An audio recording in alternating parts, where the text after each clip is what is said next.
Mahabub Nagar mayor స్థానంపై high drama కొనసాగుతోంది. Mayor స్థానాన్ని BC మహిళకు కేటాయించగా ఆ స్థానాన్ని ఆశిస్తున్న మాజీ మున్సిపల్ చైర్మన్ ఆనంద్ కుమార్ గౌడ్ సతీమణి ప్రసన్నకు చొక్కెదురైనట్లు తెలుస్తోంది.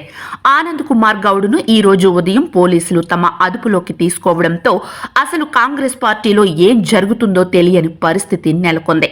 ఈ నేపథ్యంలో డిప్యూటీ మేయర్ స్థానానికి Marepalli Surender Reddy alias MSR line clear చేసిన అధిష్టానం మేయర్ స్థానం విషయంలో అధిష్టానం నిర్ణయం తీసుకుంటుందని తెలిపినట్టు తెలుస్తోంది.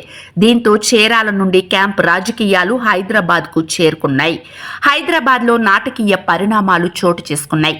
3వ డివిజన్ కార్పొరేషన్లో గెలుపొందిన గూమాల్ మమతా శ్రీనివాస్ కు మేయర్ పదవి కట్టబెట్టేందుకు అధిష్టానం మొగ్గు చూపినట్టుగా తెలుస్తోంది.